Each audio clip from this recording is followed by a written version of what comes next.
Okay, I'm back, and so now we want to talk about what the rock cycle is.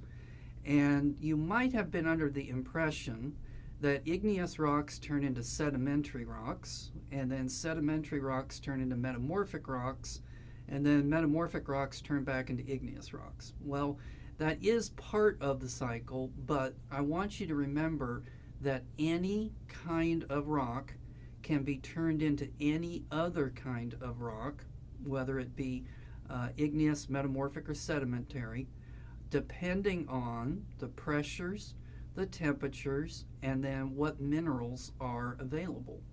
So again, let's start with the igneous rocks. So we know that an igneous rock comes from the solidification of a melt. And that melt could be a magma or it could be a lava. So when it cools off, it's going to crystallize, and then we said that that was an igneous rock. Okay, then we talked about weathering, and so weathering is going to be when you take any kind of rock, so it could be an igneous rock that's being weathered, or it could be a metamorphic, or it could be a sedimentary.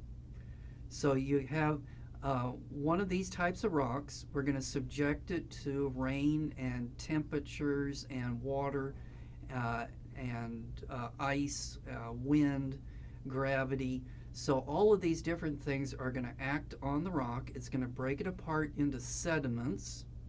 The sediments are then going to be deposited somewhere where they are going to be lithified. They're going to be pressed together or cemented together to make a sedimentary rock. Okay, now once you got your sedimentary rock, if you were to apply enough heat to it, you could melt it, and then when it comes back, it would be a igneous rock again. Or you could take that sedimentary rock and subject it to weathering again, break it apart into pieces parts, and then those parts get into a river or transported someplace.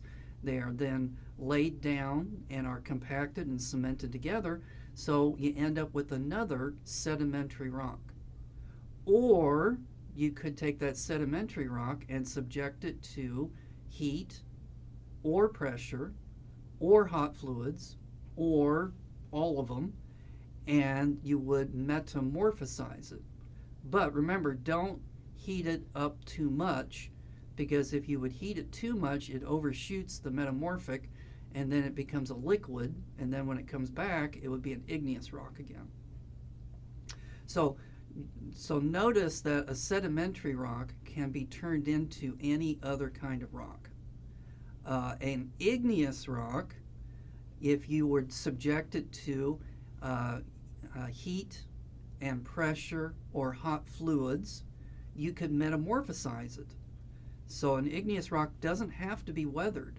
If it's buried deep underground, it could be metamorphosized, and then you have a metamorphic rock.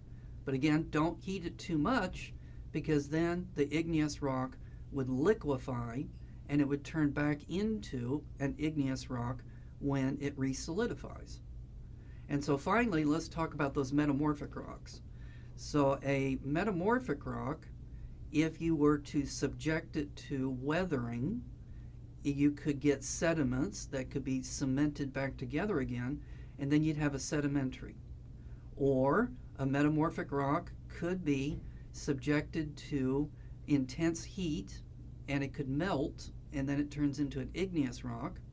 Or a metamorphic could be subjected to intermediate heat and pressure or hot fluids, and then it could metamorphosize again, and it would be a different kind of metamorphic rock. So hopefully you see that any kind of rock can be turned into any other kind of rock given the right pressures, the temperatures, and then the right chemical ingredients in there. All right, so let's take a break, and when we come back, let's talk about the time scales involved in the rock cycle.